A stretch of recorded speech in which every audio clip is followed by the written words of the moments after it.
Tension పడద్దు తమ్ముడు, నీకంటే వెనకొచ్చిన వాళ్ళు ముందు పరిగెత్తుతున్నారు, ఓకే. నీతో పాటు వాళ్ళు నేను వెనకేసి ముందుకెళ్ళారు, ఓకే. పోనీ పరిగెత్తనే ఎంత లెక్క పరిగెత్తారు, పరిగెత్తి ఇక్కడ నుంచి తీసుకెళ్ళి వాళ్ళందరి ముందు పెడతాడు నిన్న ఆయన. ఏరా జాబ్ ఏం లేదా, రాలేదా? మా వాడికి వచ్చిందిగా, చేస్తున్నాడు అబ్బాయి. ఫలానా దేశంలో ఉన్నాడు, ఫలానా అక్కడ ఉన్నాడు, ఫలానా ఇక్కడ ఉన్నాడు అంటే దేవుని వైపు చూసేవాడికి ఎట్లా ఉంటుందో తెలుసా? ఏం ఫీల్ కాడు, నా బతుకు అనుకోడు, ఒక చిలక నవ్వు వెళ్తాడు అక్కడి నుంచి. నా సమయం వచ్చింది, నా దేవుడు కార్యం చేస్తాడు. అప్పుడు నేను జాబ్ చేయటం కాదు, 10 మందికి జాబ్ ఇచ్చే స్థాయిలో ఉంటా. కొట్టవాయ గట్టిగా కొడితే చెప్పండి, కొడితే గట్టి కొట్టు, లేకపోతే ఎందుకు? అది నేను జాబ్ చేయటం కాదు, 10 మందికి జాబులు ఇచ్చే స్థితికి, ఒక 50 మందికి, ఒక 100 మందికి నెల జీతాలు పంచే స్థితికి నన్ను దేవుడు తెస్తాడు.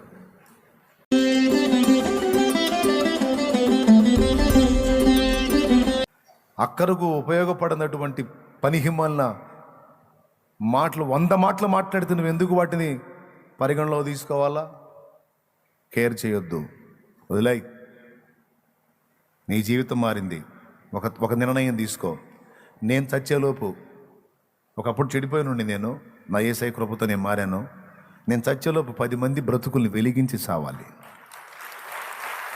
ఒక త్రాగుబోతువాడు మారితే నా ఊపిరి పోయేలోపు 10 మంది జీవితాలను త్రాగుళ్ళలోంచి బయటికి తీసుకొచ్చే సావాలి.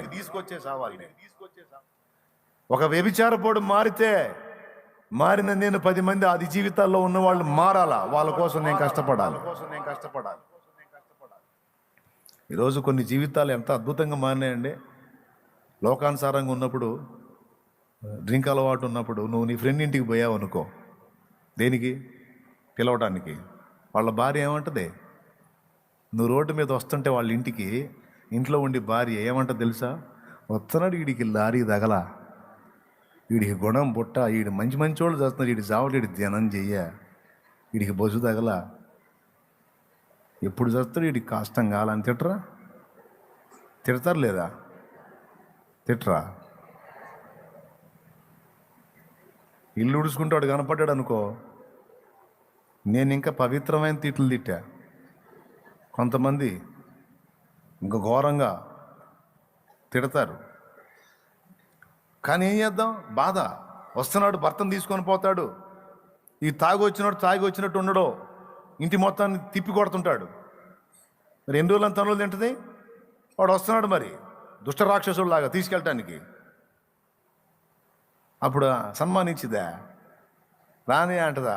ఏమంటుంది తెలుసా? అప్పటిదాకా తిట్టి నువ్వు ఇంటి దగ్గర పోగానే, గడప దగ్గర ఉన్నానే, ఏందన్నా ఏంటి అంటది. అమ్మాయి వాడు ఉన్నాడా అంటాడు అనుకో. ఎవరు? నిన్న పోయారు, మొన్న పోయారు. ఎందుకన్నా ఆయన్ని? ఎందుకు? నువ్వు నాశనం అయింది కాక ఆయన ఎందుకు పాటు చేస్తావన్నా? దండం పెడతాం పోన్నా అంటాడు. అక్కాయ్ వింటున్నావా? దండం పెడతాం పో అన్నా అంట. 4 అడుగులు అవతలకి అయితే చండాలంగా తిడుతుంటారు. శాపాలే. అంతేనా తమ్ముడు? లేకపోతే సన్మానాలు చేశారా? కుర్చీ కూడా చూపించరు, గిన్నెడు చన్నీళ్ళు కూడా ఇరు. ఒకవేళ వాడు కొడతాడు, భర్త కొడతాడన్న భయంతో నీకు ఒకవేళ సన్మానం చేసిన, ఆతిథ్యం ఇచ్చిన, కొంతమంది ఏదో మామూలు కాఫీ టీలు ఇస్తారు. నా బోటోళ్ళు అనుకో మోషన్ ట్యాబ్లెట్లు ఉంటాయే. ఇక మళ్ళీ వాడు ఇంటికి కాఫీలో ఒక 5, ఇక వాడు మందుకు పోదాం రాదు కాదు, ముందు బాత్రూమ్ తిరుగుతూ ఉంటాడు పోయిన కాడ నుంచి. ఇక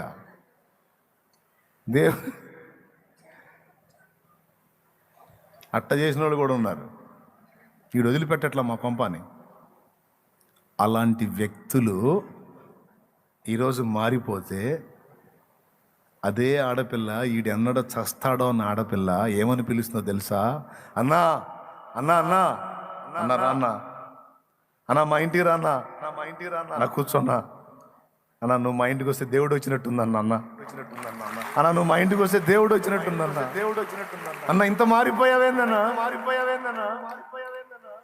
అసలు మా అన్ననైనా నేను చూస్తున్నాను అనిపిస్తుంది అన్న అన్న మా ఇంటి రా అన్న అల్లాడిస్తున్నాడు అన్న నువ్వు ఇంత బాగా మారావన్నా నా పిల్లల కష్టం కూడా బతకనీయట్లేదన్నా అన్న అన్న అన్న ఆయన ఎట్లన్నా కానీ మంచి మార్గాన్ని తీసుకురా అన్న నీ కాళ్ళు పట్టుకొని ఏడ్చిన ఆడపిల్లలు ఉన్నారు వీడి ధనంజయ వీడి పాడగట్ట అని తిట్టిన వాళ్ళు ఆడు మారి యేసు ప్రభు సువార్త విని నీ కష్టం తమ్ముడు నువ్వు చెప్పావా నీకు కష్టపడి చెల్లి నీ కష్టం అమ్మా అది కుటుంబం బాగుపడింది ఈరోజు నీ పుణ్యమే తల్లి నిన్ను వాడుకున్నాడు యేసయ్య ఆ జీవితం బాగుపడిందమ్మా ఆ భార్య బిడ్డలు పట్టడి అన్నం తింటున్నారు ఆ కుటుంబం పచ్చగా ఉంది వాళ్ళు మనుషుల్లో బతుకుతున్నారు నువ్వు ప్రకటిస్తున్న వల్ల నువ్వు చెప్పటం వల్లమ్మా యేసయ్య గురించి వాళ్ళకు నువ్వు నేర్పటం వల్ల యేసయ్య గురించి చెప్పటం వల్ల వాళ్ళు దేవుని సన్నిధికి రావడానికి కష్టపడ్డందువల్ల నీ కష్టం వ్యర్థం కాలేదు కుటుంబం కాపాడబడిందమ్మా నువ్వు కష్టపడ్డావు నువ్వు ప్రకటించావు నీ కష్టం వృధాగా పోలావు కుటుంబం బాగుపడేది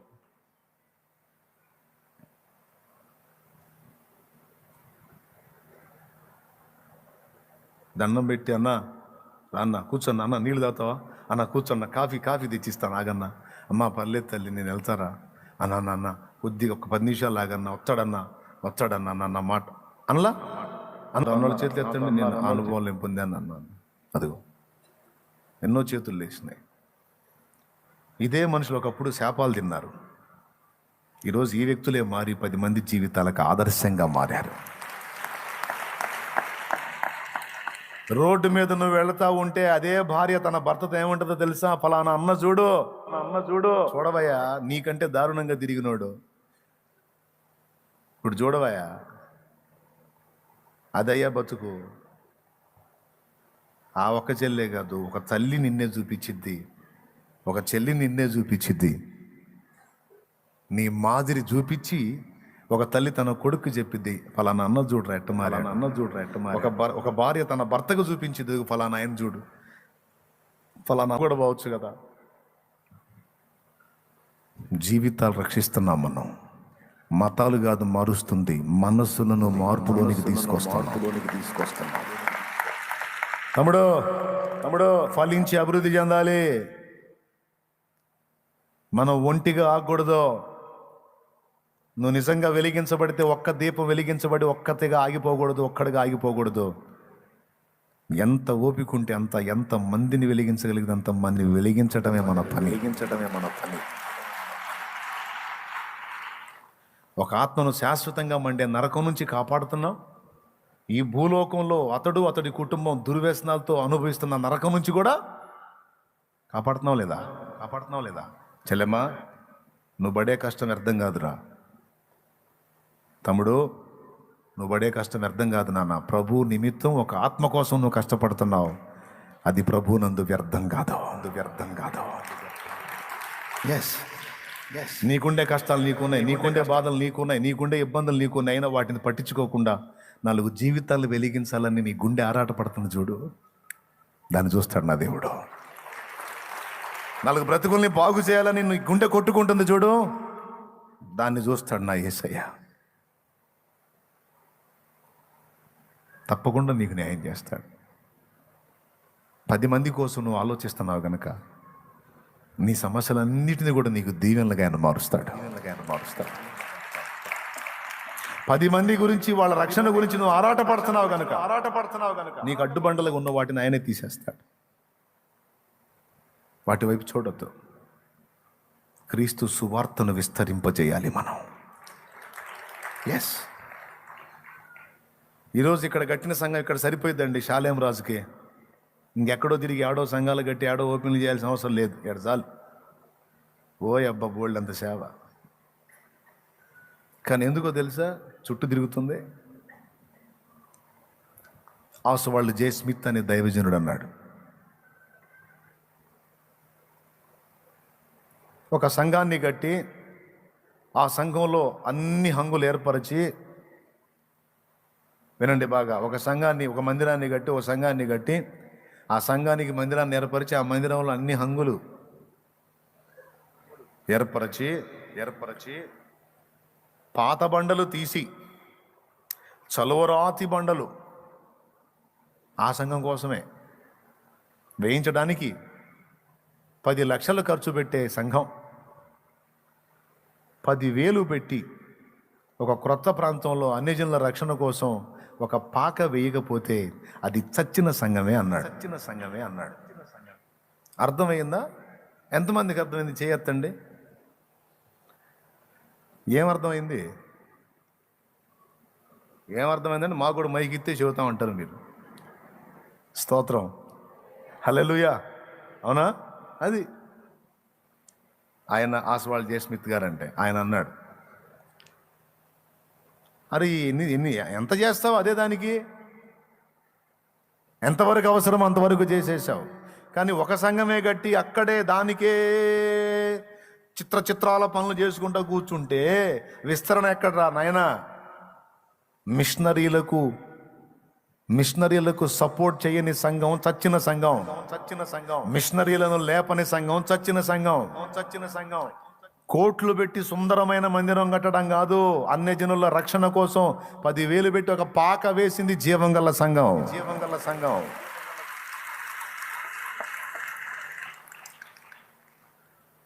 అంటే దేవుడు ఏం ఆశిస్తున్నాడు? విస్తరణ కోరుకుంటున్నాడు. అందుకు అడుగేశా, తిరగాలి, సేవకులు లేవాలి తమ్ముడా. పద్దాకలు కూర్చొని వాక్యం వినటం కాదు, విన్న వాక్యాన్ని లోకానికి ప్రచురపరిచే మెట్టు తీసుకోవాలి. ఆ మెట్టుకు రావాలి. నిద్రమోహాలు వేసుకొని ఎదుగు బొదుగు లేకుండా ఆత్మీయ జీవితంలో దిగజారిపోయి పక్కనున్న వాళ్ళు కూడా క్రీస్తు సువార్తను పరిచయం చేయలేని చల్లారిపోయిన భక్తులు కాదు. పరిశుద్ధాత్మ అగ్నితో మండుతూ ఆత్మను దేవుని పని కొరకు రేపుకున్న యోధులు కావాలి. ఆత్మను ఆర్పుకున్న రకాలు కాదు. ఆత్మను ఆర్పేసుకున్న రకాలు కాదు. ఆత్మను దేవుని కొరకు బగ మండించే వ్యక్తులు లేవాలి. మిషనరీలు లేవాలి. అన్యజనుల ప్రాంతాలకు పరిచర్య విస్తరించాలి. చాలా ప్రాంతాలు ఇంకా అజ్ఞానంలో ఉన్నాయి, అంధకారంలో ఉన్నాయి, పాపంలో ఉన్నాయి, వ్యసనాల్లో ఉన్నాయి, శాపంలో ఉన్నాయి, నశించిపోతున్నాయి. నీ కళ్ళతో కూడా చాలా మందిని చూస్తానే ఉన్నావు తమ్ముడను. నీ కళ్ళతో చాలా మందిని చూస్తూ ఉన్నావు సోదరి. నడుం కట్టాలి. నువ్వు పరిశుద్ధాత్మను కలిగిన దానివైతే, పరిశుద్ధాత్మను కలిగిన వాడవైతే, మన పరిశుద్ధాత్మ సంబంధులమైతే దేవుణ్ణి మన కొరకు యూజ్ చేయటం కాదు, దేవుని కొరకు మనం యూజ్ అవ్వటానికి ప్రయత్నం చేయాలి. మన కొరకు దేవుణ్ణి వాడటం కాదు, దేవా నీ కొరకు ఇదిగో నన్ను వాడుకో అని ఏడవాలి. నీ పని కొరకు, 4 ఆత్మల రక్షణ కోసం, 10 జీవితాల వెలుగు కోసం, దుర్మార్గులను మార్చడం కోసం నన్ను వాడుకో. ఆ శక్తి నీవు, ఆ జ్ఞానాన్ని నీవు, ఆ తలాంతు నీవు, ఆ బలాన్ని నీవు, నీకోసం నన్ను వాడుకో ప్రభు అని గోజాడాలి, ఏడవాలి దేవుని ముందు కూర్చొని. 10 జీవితాలు వెలిగించినప్పుడు నా భక్తికి, నా ఆత్మీయతకు అర్థమేముందయ్యా? 10 కుటుంబాలు నీ కొరకు రక్షించలేనప్పుడు నా భక్తికి, ఆత్మీయతకు అర్థమే ఉందయ్యా? నేను ఒంటిదాన్నేగా 10 మందిని రక్షించగలిగేటప్పుడు విస్తరించినట్టు కదా ప్రభు నేను. సో నేను విస్తరించాలి ప్రభా. దేవుని ముందు ఇందుకోసం ఏడవాలి. నా అప్పులు తీరువయ్యా, నా రోగాలు తగ్గించాయా, నా సమస్యలు తీసాయా, అవసరంలా, ఏడవలసిన అవసరంలా. పిలిచిన దేవుడు నమ్మదగిన దేవుడు. అనుభవం కోసం నీకు అనుమతించిన ఆ సమస్యని అనుభవం నేర్చుకున్న తర్వాత ఉంచమన్నా ఉంచడం. ఎంతకాలం ఉంటుంది అప్పు నీకు? ఎంతకాలం ఉంటుంది శ్రమ నీకు? ఎంతకాలం ఉంటుంది వ్యాధి నీకు? అది కూడా ఆయనతోనే చెప్పాలా. కొంతమందిని వెలిగించాను, ఇంకొంతమందిని వెలిగించాలంటే ఇది నాకు అడ్డుగా ఉందని చెప్పు. నువ్వు అప్పు నాకు అడ్డుగా ఉందయా, నన్ను ఆటంకపరుస్తుంది, ఈ దరిద్రం వదిలిపోతే ఇంకొంతమందికి నేను ముందుకెళ్తాను సువార్త చెప్పడానికి, దేవుని పని చేయటానికి, 4 జీవితాలు బాగు చేయటానికి అను. అంతే, తుడిచిపెట్టుకుపోయింది. నీ పని కొరకు నేను పరిగెత్తకుండా ఉన్నట్లు ఇదిగో ఈ సమస్య నన్ను ఆటంకపరుస్తుంది దేవా, నా ఎందుకు కనికరపడను నువ్వు గోజాడు, దానికోసం ఏడు. 4 ఆత్మల్ని వెలిగించలేకపోతున్నానని ఏడ్చేవాళ్ళు తక్కువ. ప్రభువా ఒక స్టేర్ ఇచ్చావు నాయన, ఇంకొక స్టేర్ ప్రభువా, అబ్బాయికి పెళ్ళి అయితే ఆడ ఉండాలి ప్రభువా.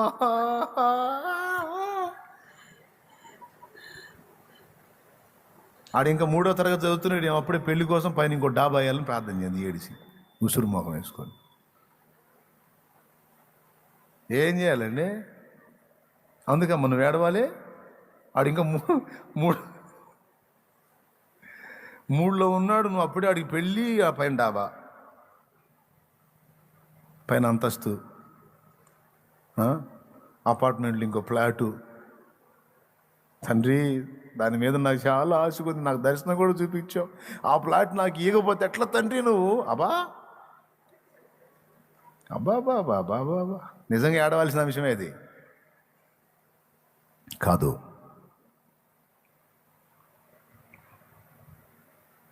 ఏందయ్యా 10 జీవితాలు వెలిగించలేకపోయాను ఏందయ్యా నేను? ఏందయ్యా 4 ఆత్మలు రక్షించలేకపోయాను ఏందయ్యా? 4 కుటుంబాలని కట్టలేకపోయాను ఏందయ్యా? నీ సిలువు చెంతకు నలుగురిని నడిపించలేకపోయానేంటయ్యా? ఏంటయ్యా నేను ఇంత ఆరిపోయానేంటయ్యా? నా భారం ఇంత దిగజారిపోయింది ఏందయ్యా?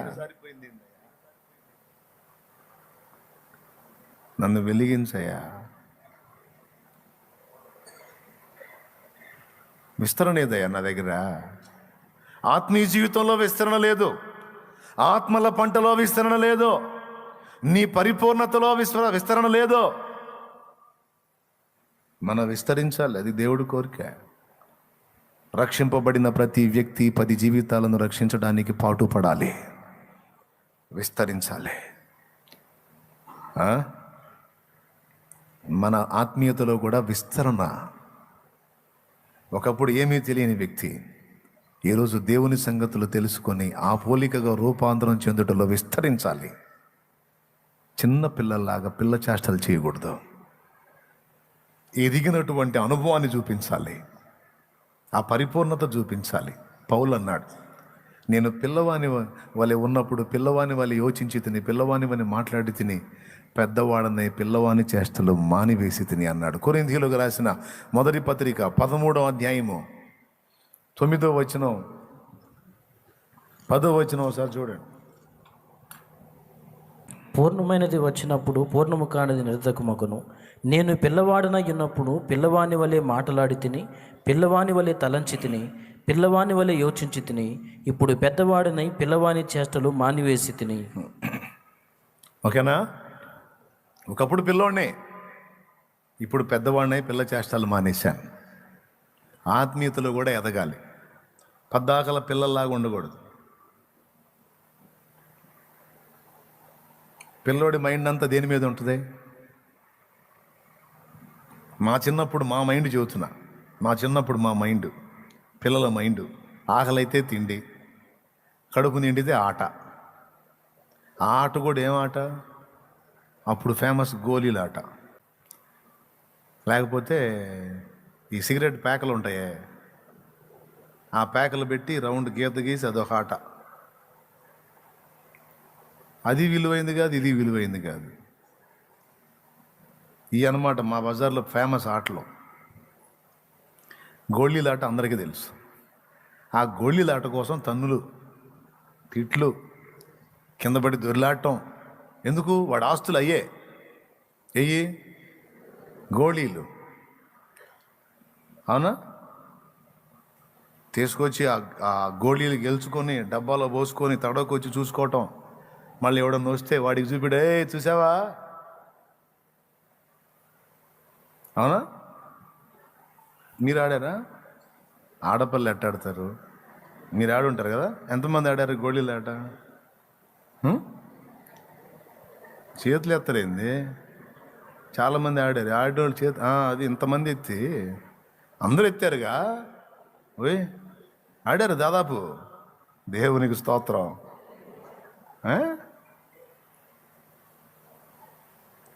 అది అయ్యో వేసాడు మా వాడి ఫోటో. ఇక లైఫే అది అన్నట్టు. ఇప్పుడు ఆడినోళ్ళు చేతులు ఎత్తండి, నేను కూడా ఆడాను అన్నోళ్ళు. మరి ఇప్పుడు తలా ఒక బస్తా ఇప్పిస్తా, ఇంతంత బస్తాలు అమ్ముతారు. అవి మనోళ్ళు క్లాతులు కట్టాలని తెస్తారు, వాటిని గోళీలని ఇంతంత బస్తాలు ఉంటాయి చిన్న చిన్నవి. ఇస్తాను, ఆడతారా? ఇప్పుడు వాటి నుంచి కొట్లాడతారు, వాటి గురించి. వాటిని తీవ్రంగా తీసుకుంటారా? అవి లేనందుకు బాధపడతారా? చెప్పండి. కాదుగా. పిల్లలు ఆడుకుంటుంటే నీ పిల్లతనం గుర్తొచ్చి ఒకప్పుడు నేను కూడా వీటి కోసం నాయన. మాకైతే ఫైటింగులు కూడా మామూలుగా జుట్లు పట్లు. వాడు తొండి ఆడితే వాడిని తన్నాలా? ఏ గోళీల కోసం రక్తాలు గారేటట్టు ఇంటికి రాగానే మన ఇంటికాడ తంతారు. ఈ జుట్టు ఏంది, ఈ గుట్ల ఏంది, చించుకున్నావు ఏంటంటే వాడు లాగాడు. ఈ కింద పడి జొల్లు అన్నప్పుడు ఈ మోచేతులు కొట్టుకొని పోతాయిగా. ఏంది ఎవతారు ఏంది పట్టాపట్ట వాళ్ళు కొడతారు. అయినా సరే దులిపేసుకోవటమే. గోళీలు ఉన్నాయా లేవా ముఖ్యంగా అది. అవునా? వాటిని మళ్ళీ మళ్ళీ చూసుకోవటం. ఇప్పుడు పెద్దోళ్ళం అయిన తర్వాత వాటిని చూస్తేనే నవ్వు వస్తుంది. ఒరే ఇవే ఆస్తుల్లాగా, ఇదే నిజంలాగా, ఇదే సర్వస్వంలాగా ఏందిరా నాయన అనిపించలా? ప్రియులారా,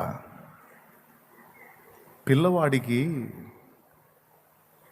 అవి ఎక్కువ, పెద్దవాడికి అసలు అవి లెక్క కూడా లేదు. ఆత్మీయతలో పిల్లతనంలో ఉన్నోళ్ళకి ప్రతికూల పరిస్థితులన్నీ ఇబ్బంది. ఈ లోకమే ప్రాముఖ్యమైనదిగా కనపడుద్ది ఆత్మీయతలో పిల్లలకే. ఆత్మీయతలో ఒక అంతస్తుకి ఎదిగారనుకో, ఈ లోకం కోసం వెంపర్లాడే వాళ్ళంతా తిక్కలోళ్ళకి కనపడతారు. వాడు బిల్డింగులు కట్టని, అపార్ట్మెంట్లో ప్లాట్లు తీసుకొని ఓన్గా అపార్ట్మెంటే కట్టని, వాడు ఏమన్నా చేయని, ఆత్మీయతలో ఒక అంతస్తుకి వెళ్ళినోడికి చిరునవ్వు నవ్వుకుంటాడు. అంతే, లెక్క చేయడు. ఈరోజు దేనికోసం నువ్వు వేదన పడుతున్నావో, కృంగిపోతున్నావో, అల్లాడుతున్నావో, ఆత్మీయతలో నువ్వు విస్తరించకపోతే పిల్లకాయలాగా నువ్వు ఉంటే ఊరకనే కలవరపడతావు, ఊరకనే భయపడతావు, అల్పమైనవే జీవితం అంతా అనుకొని భ్రమిస్తావు. ఆత్మీయతలో ఒక అంతస్తుకి ఎదిగావనుకో, ఆత్మీయతలో విస్తరించావనుకో, అమలారా మీకు వందనాలు. వింటున్నారా? ఎంతమంది వింటున్నారు? ఏం లేదు, అందరూ కళ్ళు తెరిచే ఉన్నారు. డౌట్ వచ్చిందిలే అందుకని. ఎన్నేళ్ళు? పెద్దగా చెప్పండి.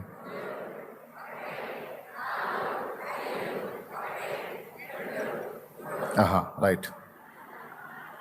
మళ్ళీ నా కష్టం వృద్ధా అవుతుందేమో నా భయం ఉన్నది. అన్నీ కరెక్ట్ చెప్పారమ్మా, వందనాలు.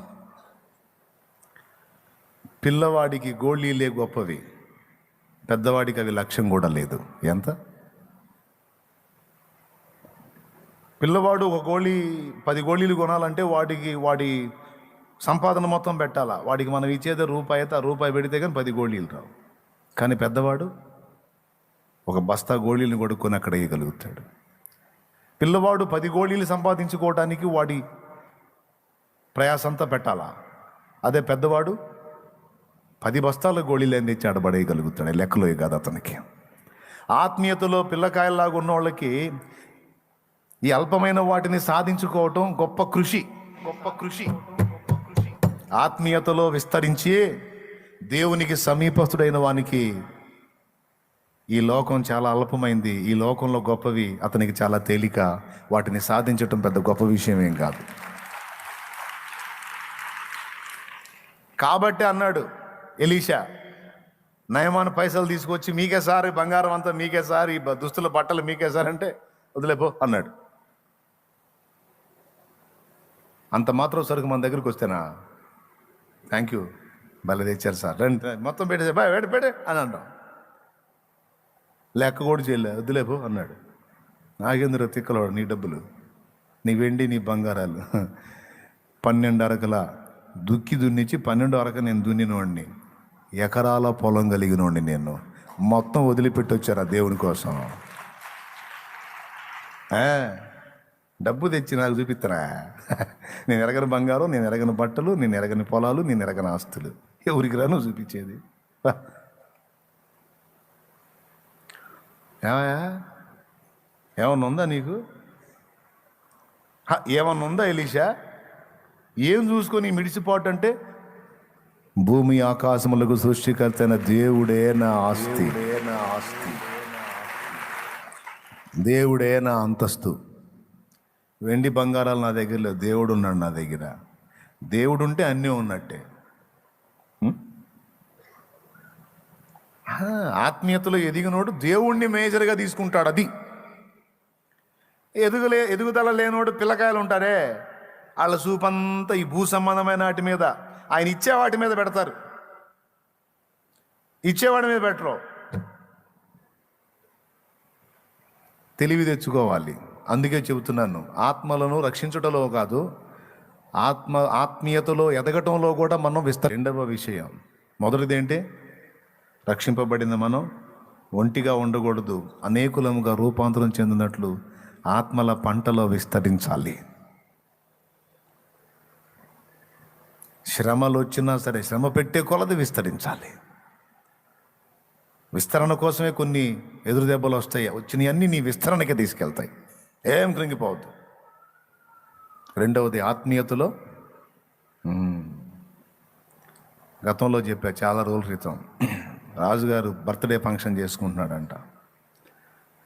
అప్పట్లో వజ్రాలు, వైడూర్యాలు, కెంపులు, మరకతాలు, మాణిక్యాలు అన్ని రాసులు పోసి అమ్మేవాళ్ళంట.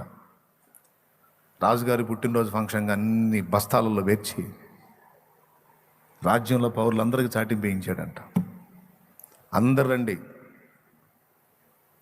క్యూలోకి వచ్చేసేయండి, ఆ బస్తాలలో పోసినటువంటి వాటన్నిటిలో మీకు ఇష్టమైనవి గుప్పెడు తీసుకొని వెళ్ళండి అన్న. గుప్పెడు. ఇప్పుడు ఒక గుప్పెడు దొరికితే మన బతుకాలని జరిగిపోతాయి. గుప్పెడు అవసరంలో, జస్ట్ 7-8 చాలు. తలా ఒక గుప్పెడు తీసుకెళ్ళాను. అందరూ వచ్చారు, జనం అంతా వచ్చారు, తీసుకెళ్తా ఉన్నారు. దేవుడు పిచ్చోడు ఒకడు ఉన్నాడు, మీలాంటోడు. ఏదన్నా చెప్పు దేవుడే అంటాడు. ఆయనే సమస్తం, ఆయనే అంటుంటాడు. ఇంటోళ్ళు తిట్టడమే, బయటోళ్ళు తిట్టడమే. అతను కూడా వచ్చాడు అక్కడికి. సింహాసనమే రాజు కూర్చున్నాడు, ఈ పక్క ఆ పక్క క్యూ, జనం వస్తున్నారు, తీసుకొని పోతున్నారు, బస్తాలు నిండా ఉన్నాయి. తల గుప్పెడు. రాజు అంటున్నాడు, ఇక్కడ ఉన్నవన్నీ మీ సొంతం, ఏది పట్టుకుంటే అది మీది, మీ చేతికి చిక్కింది మీరు తీసుకొని పోవచ్చు. జనాలంతా తీసుకొని పోతున్నారు. ఇటు కూర్చొని చూస్తున్నాడు. వీళ్ళు అంటున్నారు, ఎరా కూర్చోపోతే నువ్వు కూడా క్యూలోకి వెళ్ళి ఒక గుప్పెడు తెచ్చుకోవచ్చు కదా, కమ్మగా మహారాజు ఇస్తున్నాడు కదా ఆయన పుట్టినరోజు సందర్భంగా అంటే. దేవుడు ఇస్తాడు రా, దేవుడు అన్ని తెచ్చి ఇస్తాడు, నీకు ఒళ్ళో పోస్తాడు దేవుడు. ఎవడు రాను అని కొనుక్కుంటూ వెళ్ళారు. ఆఖరికి వచ్చినాయి, జనం కూడా తగ్గిపోయారు. లాస్ట్కి వచ్చింది. రాజు అడుగుతున్నాడు, రండి త్వరగా రండి, ముగింపులోకి వచ్చేసాం, తీసుకెళ్ళండి, ఇక్కడ ఉన్నవన్నీ మీ సొంతం, మీరు ఏది పట్టుకుంటే అది మీద. వీడు ఆ క్యూలోకి వెళ్ళలేదు, ఈ క్యూలోకి వెళ్ళలేదు, రెండు పక్కల డైరెక్ట్గా రాజు దగ్గరికి పోయాడు. రాజు దగ్గర పోయి మహారాజు చేయి పట్టుకున్నాడు. మహారాజా, ఇక్కడ ఉన్నవన్నీ మీ సొంతం అన్నావు, ఏది పట్టుకుంటే అది మీది అవుతుంది అన్నావు. నాకు ఆ క్యూలో రత్నాలు వద్దు, ఈ క్యూలో రత్నాలు వద్దు, నాకు వాటన్నిటికంటే ఎక్కువైన వాడు నువ్వు కావాలి నాకు అన్నాడు. ఇక్కడ రాజుకు ఆనందం కలిగింది, ఆశ్చర్యం కలిగింది. ఎందుకు చెప్పండి? ఆనందం ఎందుకు కలిగిందంటే, వాడు రాజు ఇచ్చే వాటి మీద దృష్టి పెట్టకుండా వాటన్నిటికంటే కూడా రాజు గొప్పవాడు అని భావించాడు చూడు, అందుకు తనకు ఆనందం కలిగింది. శబాష్, వీటన్నిటికంటే నేను ఎక్కువ అంటావు, అంతేగా మహారాజా, నీతో పోల్చుకుంటే అవెంత, మమ్మల్ని సంతోషపెట్టావు నువ్వు అని. ఆశ్చర్యం ఎందుకో తెలుసా? ఇప్పుడు నువ్వు కావాలన్నాడు, ఇప్పుడు నన్ను ఏం చేస్తాడు? మాట ఇచ్చాడు, ఇప్పుడు ఏం చేయాలా? నన్ను చేతబట్టావంటే మరి అనకూడదు మహారాజా, మీరు ఆడిన మాట తప్పకూడదు, ఇక్కడ ఉన్నవన్నీ మీ సొంతం అన్నారు, ఇప్పుడు మీరు నా సొంతం. నీ తెలివి బాగుంది, మెచ్చుకున్నాను, చెప్పు ఏం చేయమంటావు అన్నాడు. తీసుకెళ్ళిన వాళ్ళందరినీ తెచ్చి మర్యాదగా బస్తాల్లో పోయమని చెప్పాను. దేవునికి స్తోత్రం, హల్లెలూయా. వచ్చి తీసుకెళ్ళారు కదా, మొత్తం తెచ్చి బస్తాల్లో పోయాను. నా జన్మదిన సందర్భంగా నేను వాళ్ళకి దానం చేశాను, అవి తిరిగి తీసుకోవటం మర్యాద కాదన్నాడు. వాళ్ళకు ఒక పాఠం నేర్పడానికి, మహారాజా నీకెందుకు, నీకు అవమానం రాకుండా నేను చేస్తాగా, అయినా ఇప్పుడు నువ్వు నా సొంతం, ఇది నాకు ఇష్టమైంది. ఇది పిచ్చి పని కాదు, ఇందులో కూడా జ్ఞానం ఉంది, నా మాట అన్నాడు. ఎవరక్కడ? చిత్త మహారాజా. చాటిపోయింది రా, తీసుకెళ్ళిన వాళ్ళు మాత్రం ఒక్కడు కూడా మీ మొత్తం తెచ్చిపోయాలి. రాజు ఆజ్ఞ, లేకపోతే శిరచ్ఛేదం. తెచ్చిపోసారు మొత్తం. చెప్పు ఇంకేం చేయమంటావు అన్నాడు. వీటికి ఇంకా 2 రెట్లు ఎక్కువ నాకు కావాలి మహారాజా అన్నాడు. ఇచ్చాడు. ఇంకేం చేయమంటావు? వీటి మొత్తాన్ని ఊరు బయట ఉన్న నా ఇంటి దగ్గరికి చేర్చమన్నాడు. చేర్పించాడు. అక్కడ క్యూలు కట్టాడు, వరుసగా పేర్చాడు. అప్పుడు ఈడు అంటున్నాడు, ఏమన్నాడు తెలుసు చాటింపు? రాజును నమ్మిన మనుషులారా, రాజు ఇచ్చింది మీకు ఒక రెట్టు, ఇదిగో దేవుడిని నమ్మిన మనిషిని 3 రెట్లు ఇస్తారండ్రా అన్నాడట.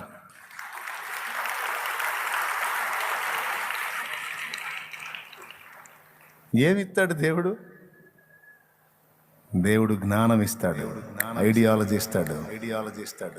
దేవుడు మీరు వేకువనే లేచి చాలా రాత్రి అయిన తర్వాత పండుకొనుచు మీ చేతుల కష్టార్జితమైన ఆహారం తినుచుండుట వ్యర్థమే, తన ప్రియులు నిద్రించుచుండగా ఆయన వారికి ఇచ్చుచున్నాడు అని. టెన్షన్ పడద్దు తమ్ముడు, నీకంటే వెనకొచ్చిన వాళ్ళు ముందు పరిగెత్తుతున్నారు, ఓకే. నీతో పాటు వాళ్ళు నేను వెనకేసి ముందుకెళ్ళారు, ఓకే. పోనీ పరిగెత్తనే ఎంత లెక్క పరిగెత్తి ఇక్కడ నుంచి తీసుకెళ్ళి వాళ్ళందరి ముందు పెడతాడు నిన్న ఆయన. జరిగినాడు నీకే ఆశ్చర్యం, నువ్వే ఎగిరెగిరి సాక్ష్యం చెబుతావు. జరిగిద్ది అంతే, ఆయన చేస్తాడు అంతే. చేయడానికి నువ్వు ఏమైనా చెబుతావు నాకు? నువ్వు ఎవరికి వెళ్ళి చూస్తున్నావు? చూడాల్సినోడికి వెళ్ళి చూస్తున్నావు. అల్పమైన వాటి మీద మనసు పెట్టక వాటన్నిటికీ మించిన జీవము గల దేవుని మీద పెట్టావు నీ మైండ్. ఒకరోజు ఫుడ్కి నీకు లేని స్థితిలో ఈరోజు నువ్వు ఉన్నావు. నీ చేత్తో 100,000 మందికి పట్టెడు అన్నం పెట్టే శక్తి దేవుడు ఇస్తాడు నీకు. ఎందుకంటే నువ్వు ఆయనకి వెళ్ళి చూస్తున్నావు. ఆయన చేసేది అంతే ఉంటుంది. మరి నీ పిడికిలు ఎంత? దేవుని హ్యాండ్ ఎక్కడ? ఒక భక్తుడు మరొకటితో అన్నాడట, ఒక సామాన్యుడు అన్నాడు భక్తుడితో, నువ్వు ఏం చేస్తున్నావు, ఎంతగా దేవుడు దీవిస్తున్నాడు నీకు అన్నాడు. నేను ఎంత తిప్పలపడ్డా మా వాళ్ళకి అట్లా నువ్వు ఎలా దీవించబడుతున్నావు ఎలా అన్నాడు. భక్తుడు సింపుల్గా చెప్పాడు, ఏముంది, నేను నా చేత్తో దేవుడికి ఇస్తున్నాను, ఆయన చేత్తో నాకు ఇస్తున్నాడు అన్నాడు. మనిషి చేయి చిన్నది, మరి దేవుడు చేయి. నా చేత్తో నేను ఇస్తున్నా, ఆయన చేత్తో ఆయన ఇస్తున్నాడు. అది నేను ఆయన మీద పెట్టే మనసు. నీ సంతోషం, నీ ఆనందం, నీ చిత్తం. చెప్పండి, ఆత్మీయతలో ఉన్నత శిఖరాలకు ఎక్కిన వాళ్ళు లక్ష్య పెడతారా? నవ్వుకుంటారు.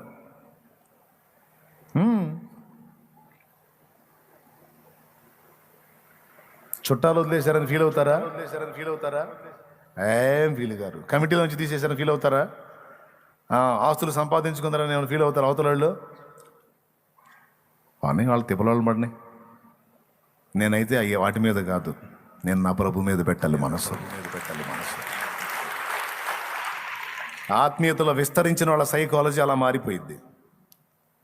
పిల్లకాయల మైండ్ ఉంటుంది, ఇక వాళ్ళు ఈ లోక సంబంధం దాన్ని ఆర్జించడం కోసమే పెడతారు మైండ్. చిత్రం ఏంటంటే అల్పంగా పొందుతారు కానీ ఎక్కువ సాధించలేరు. కానీ ప్రభు మీద తన దృష్టి నిలిపినవాడు ఒంటరిగా ఉండడు, ఇక 1000 మందికి దీవెనైపోతాడు. ఈరోజు నీకే జాబ్ లేక తిప్పలు పడుతున్నావు. నీ దృష్టి దేవుని మీద నిలిపి ఆత్మీయతలో ఒక అంతస్తుకు చేరినవాడు అనుకో, నువ్వు కంగారు పడవు, కృంగిపోవు, చిరునవ్వుతో తిరుగుతావు. ఏరా జాబ్ ఏం లేదా, రాలేదా? మా వాడికి వచ్చిందిగా, చేస్తున్నాడు అబ్బాయి, ఫలానా దేశంలో ఉన్నాడు, ఫలానా అక్కడ ఉన్నాడు, ఫలానా ఇక్కడ ఉన్నాడు అంటే దేవుని వైపు చూసేవాడికి ఎట్లా ఉంటుందో తెలుసా? ఏం ఫీల్ కాడు, నా బతుకు అనుకోడు. ఒక చిలక నవ్వు నవ్వి వెళ్తాడు అక్కడి నుంచి. ఒక చిరునవ్వు నవ్వి వెళ్తాడు అన్నమాట. ఎందుకు? నా సమయం వచ్చింది, నా దేవుడు కార్యం చేస్తాడు. అప్పుడు నేను జాబ్ చేయటం కాదు, 10 మందికి జాబ్ ఇచ్చే స్థాయిలో ఉంటా. కొట్టవాయ గట్టిగా కొడితే చెప్పండి, కొడితే గట్టి కొట్టు, లేకపోతే ఎందుకు? అది నేను జాబ్ చేయటం కాదు, 10 మందికి జాబులు ఇచ్చే స్థితికి, ఒక 50 మందికి, ఒక 100 మందికి నెల నెల జీతాలు పంచే స్థితికి నన్ను దేవుడు తెస్తాడు. నువ్వు జాబ్ పొందాలనుకుంటున్నావా, జాబులు ఇవ్వాలనుకుంటున్నావా అని అడుగుతాడు. ఏం చేయాలనుకుంటున్నాను? ఆత్మీయతలోకి అంతస్తు చేరిన వాడికి ఇంక ఈ విషయాలు ఇట్లా ఉంటుంది ఆలోచన. ఒక జాబు కోసం తిప్పలు పట్టం కాదు, 100 మందికి నేను జాబ్ ఇచ్చేటట్టు నా దేవుడు చెయ్యగలడు. నన్ను ఆశీర్వదిస్తే అలా ఉంటది. ఓ తల్లి, నువ్వు అట్లా చేయాలా బిడ్డ కోసం? నా బిడ్డకి జాబి, ఏం జాబ్? నువ్వు తలుచుకుంటే నా బిడ్డకి జాబ్ ఇవ్వటం కాదు, 10 మందికి వాడే జాబ్ ఇచ్చే స్థితికి నా బిడ్డ నువ్వు హెచ్చిస్తావు దేవా. నా బిడ్డను అట్లా ఆశీర్వదిస్తావు. నీకు స్తోత్రం అనాలా? నేను దాని గురించి కంగారు పడట్లేదు. బిడ్డను కూడా అనకూడదు, ఏందయ్యా ఏ ఉద్యోగం అనకూడదు. బిడ్డకు కూడా ఇదే చెప్పాలా, నాయనా కృంగిపోవద్దు, నా దేవుడు నమ్మదగిన వాడు. నా దేవుడు తలుచుకుంటారే, నువ్వు దేవునికి వెళ్ళి చూడనా, నా దేవుడు తలుచుకుంటే నీకు జాబు కాదురా, నువ్వు అనేకులకు జాబులు ఇచ్చేటువంటి స్థితిలోకి నిన్ను తీసుకొస్తాడు దేవుడు. ఒక కంపెనీకి అధిపతిని చెప్తాడు నీకు. ఏంది ఒట్టి మాటలా? ఇన్ని సాక్ష్యాలు ఉన్నాయి. కహానినై ఆయన తలుచుకుంటే ఎంతసేపు? రే దావిదు, ఆ గొర్రెలు తీసుకెళ్ళలేదు ఏంది?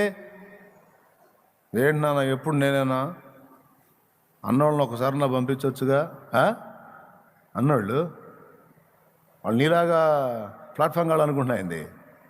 గవర్నమెంట్ ఉద్యోగస్తులురా, రాజుగారి కొలువులో సైనికులాళ్ళు. అబ్బా తొలగంపో.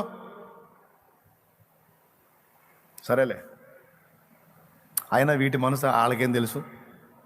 నా బుజ్జి గొర్రెలో తొలగంపో.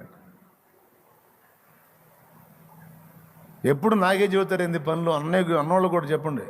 అన్నోళ్ళకి నీలాగా గాలి తిరిగి వస్తున్నారు అనుకునే వాళ్ళు గవర్నమెంట్ ఉద్యోగస్తులురా. ఏం సంభాషణలు జరిగినాయో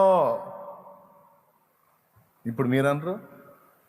ఏంటమ్మా అక్క కూడా చెప్పొచ్చుగా, అక్కగా చెప్పేదంటే నీలాగా ఖాళీ పీలి ఉందాయింది, ఉద్యోగం చేస్తుంది అమ్మాయి, కష్టపడుతుంది. సరేలే, ఈ డైలాగులు మన ఇళ్ళల్లో కూడా వస్తాయిగా. చెప్పరేంది మీరు జెంట్స్, మీరు చెప్పండి, వస్తాయిగా. దావీదు కూడా ఎదురై ఉండాలి ఇట్లాంటి. రాజుగారి కొలువులో మీ అన్నలు సైనికులురా, ఉద్యోగస్తులు. రాజుగారి కొలువులో జాబ్ అంటే అంత గ్రేటా? గవర్నమెంట్ జాబ్ అంటే అంత గొప్పదా? స్తోత్రం. యేసయ్యా, ఏందయ్యా రాజుగారి కొలువులో సైనికుడు అంటే గొప్ప జాబా? అమ్మో మన్నోళ్ళు.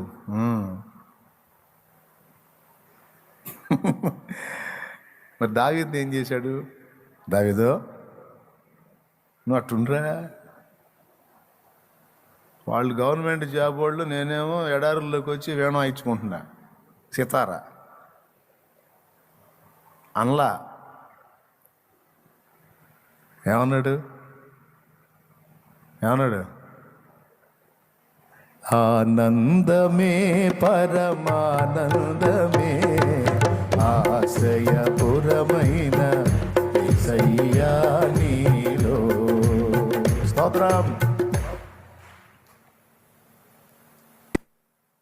పచ్చిక గల చోట్ల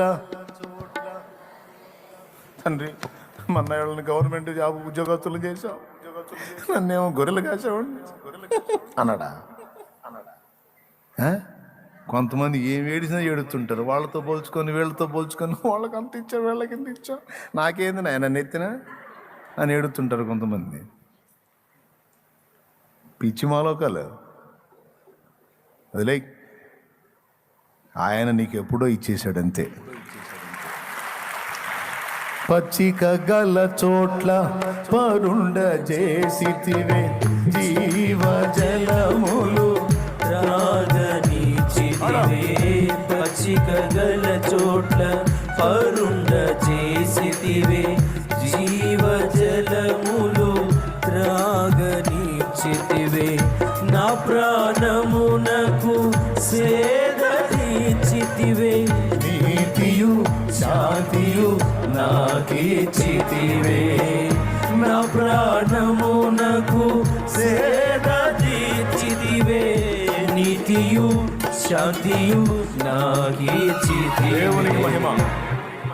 మీరు సూపర్గా పాడుతున్నారు, ఇంకా అవసరం లేదు, ఇంటికి పోయి పాడుకోండి. ఇంట్లో వాళ్ళు గవర్నమెంట్ జాబ్ చేసే వాళ్ళని ఒక రకంగా రెస్పెక్ట్ చేస్తారు, బలాదురు తిరిగే వాళ్ళని ఒక రకంగా రెస్పెక్ట్ చేస్తారు, అవునా? రైట్. వాళ్ళ విలువ వేరు. గవర్నమెంట్ జాబ్ వాళ్ళు ఏందనుకున్నాయింది, సెంట్రల్ గవర్నమెంట్ జాబ్ ఇంకా ఫోర్సు. అమ్మ బాబోయ్, స్తోత్రం.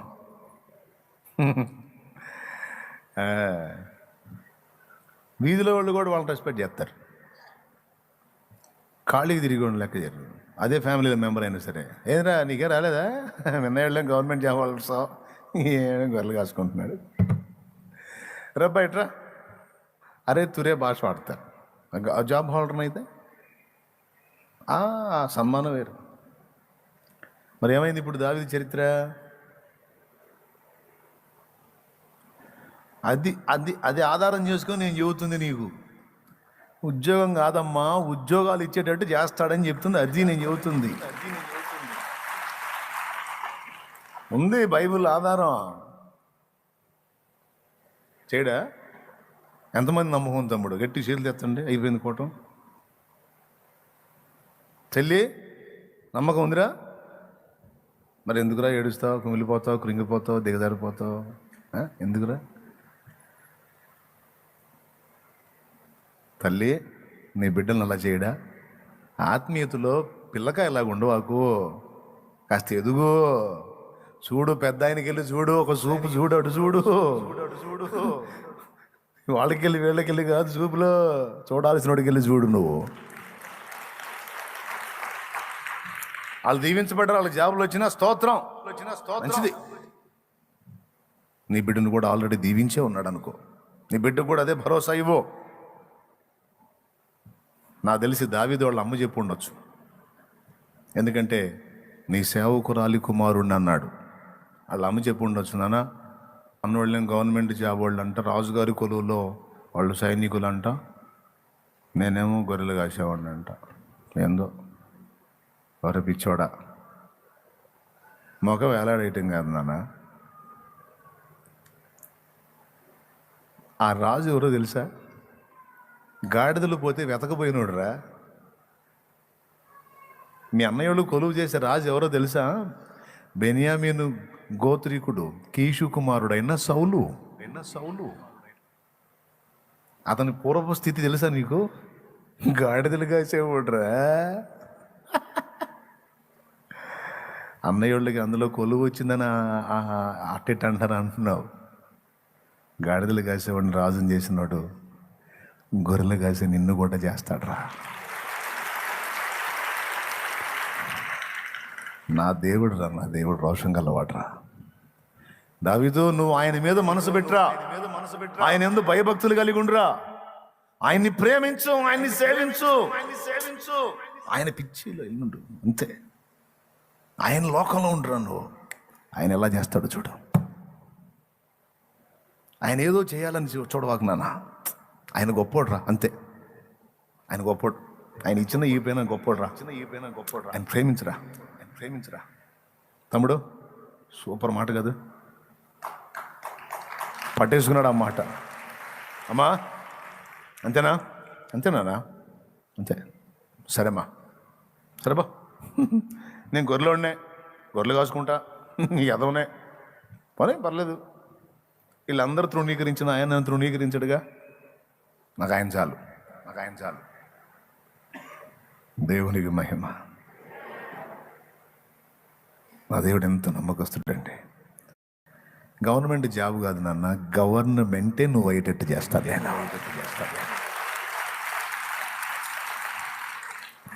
తీసుకెళ్ళి ఎక్కడ కూర్చోబెట్టాడు, ఒక్క చిన్న రాయితో దావీదు చరిత్రను తిరగరాశాడండి ఆయన. అమ్మ బాబాయ్, అసలు ఏంది ఆయన, ఒక చిన్న రాయి